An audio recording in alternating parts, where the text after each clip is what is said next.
ganyan salita, lagi tayo may pupulot, no? Hindi lang sa sinabi niya, no? Hindi lang physical lang nabibigay at nagiging epekto ng portira at ng Riway itself, no?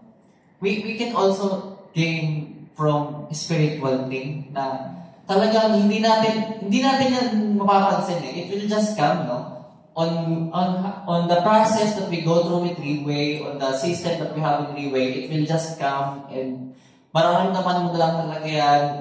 Talagang may kita mo lang sa sarili mo one day soon. Pag harap mo sa salamin, is this me? Is this me years ago? Is this still me? Ako pa ba to? But, you see, may kita natin yung sarili natin in a really, really good way kasi as we know it, di ba? Here in Riway, may kita yun sa likod and may kita yun sa logo natin. At least we have these 6 core values na inuuna talaga natin. And when it comes to the product, I will agree with Tita Elvie kasi as lagi ko rin sinasabi, when we have Portier, when we have our product, it's like franchising our own Mercury Trunk. You ask me why? Because that Portier, that 26,500, or you should say, on how much you put into it, it's like having an actual franchises of Mercury Drug. You see, because Portier is really enough to cover everything physically, emotionally, spiritually, di ba? It's really jump up and andito na lahat. And pagdating sa sinabing jump up, masasabi ba natin ang Riway nandito rin ang lahat? Makaka-agree po ba lahat na nasa Riway na ang lahat? Yes. We have a good product. We have a good platform. We have a good company. We have a good extended family. Speaking of those good things, other good thing here with Riway is it's people, no? It's people talaga. The people that is driving the business, even the PDs, even the staffs, no? And everyone that you will see everyone that you will encounter in Riway is really, really uplifting. So the next speaker that I will call, bakit ko binanggit yung mga yun is, this next speaker is someone na masasabi natin kasi edad ko, I guess, mga malapit sa edad ko na mga siguro Gen Z rin siya. I really didn't know his age pa. So, I will let him speak na on the things that he would like to share and say. And, supposed to be, kasi I would like to take this opportunity na rin for our next week, Saturday, same event like this. Please volunteer to be a speaker as well. Please volunteer to share din dito sa harapan. Sabi nga ni Tita Daisy, oo, nahihiya tayo at times, pero we start there, di ba? Doon tayo umaangat, doon tayo nagsisimula. Kasi this next speaker was supposed to be, really supposed to be one of the first pick na pagdating sa testimonial. Kasi, actually, dalawa dapat sila eh. Magkapatid dapat sila na magte-testimonial for the first and second. Pero luckily, na nakausap natin si Tita Elvie, si Tita Daisy, na nagbigay ng really heartwarming and heartfelt speech, So, tawagin na natin without further ado. Third testimonial speaker natin for today, Mr. Anthony, tama ba? Mr. Anthony Cho.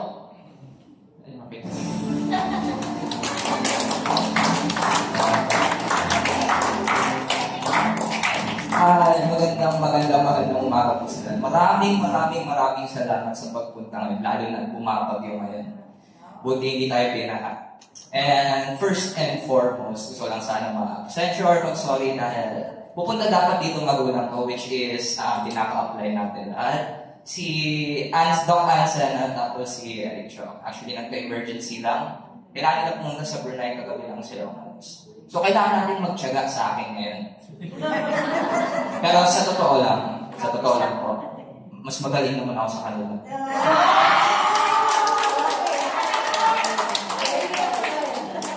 So, testimony or testify. Kung ang goal ko ngayon is mag-talk about that or ma-convince kayo sa real way or the right way. Diba?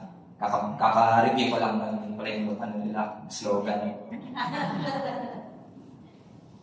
So, I'd like to talk about another perspective ng real way. Not the medical side. Not saying na wala naman medical na benefits yung real way kasi meron talaga. Tingnan nyo naman si Tita Daisy. So, there is another perspective to real way. Isa tong oportunidad sa palagay ko. Isa tong negosyo. And I'd like to say or testify as to my experience sa kung ano na gawa ng Leeway sa akin. Sa buhay namin ng kapatid ko.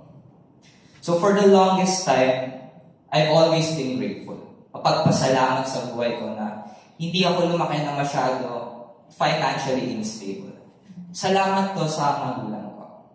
Nagtiyaga sila lahat sa Leeway.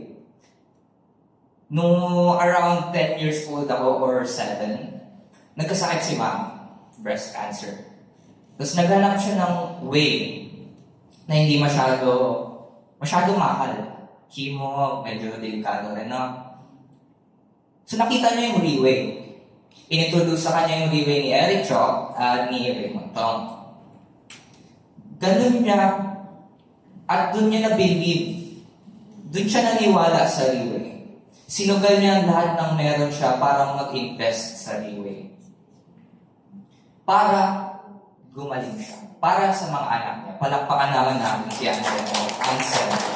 Pati namin lahat ng mga gugulong dyan natin, sinusubukan ang lahat nila para mapagaling or mapadali ang buhay ng kanilang mga anak. Nanay man, tatay, kuya, ate, basta pamilya. So ganun. It extends. Napaganda ni Mami yung buhay niya. At dahil doon, dahil sa Leeway, dahil nakita niya ang right way from Leeway, natulungan niya kami, mga bata niya. Natulungan niya ang pamilya, mga kapatid, mga lola, mga ate niya. It extends as far as you can see.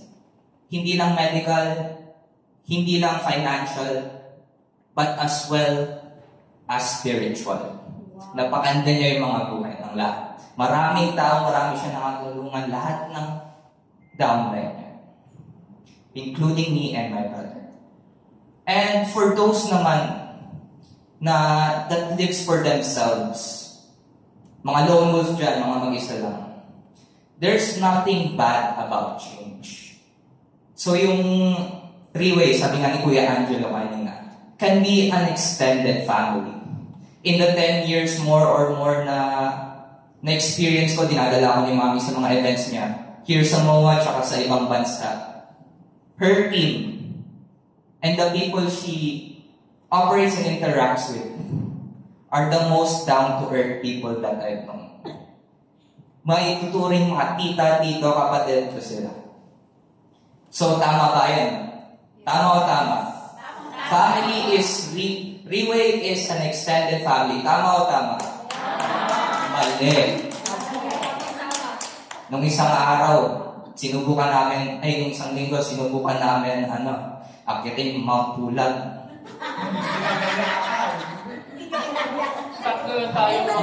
Alam mo, sino nag-organize nun? Pinaka-apply natin lahat, di man lang nagsabi, bumabagyo pala nun. So, umakyat kami mga second base camp. Inakyat namin. Umuulan, ang lakas ng hangin, sobrang dilim. So, sobrang, walang araw, sobrang lamig niyan. Pagdating namin sa tuktok, hulaan niyo po ilan na lang kami. 3. Kapatid ko, tapos ito, Andrew. Iniwan namin lahat para makaabot sa tuktok. Ganyan yung family niya. Hindi kinaya. Iniwan na namin. Kala nyo, di ba, yung mga upline ninyo, mga Pegasus, mga Phoenix, mga pabo, yung pastime nila, kain sa mamahaling restaurant, mamahaling alak. Ayun, alas 3 ng umaga, nakabalot sa kumot.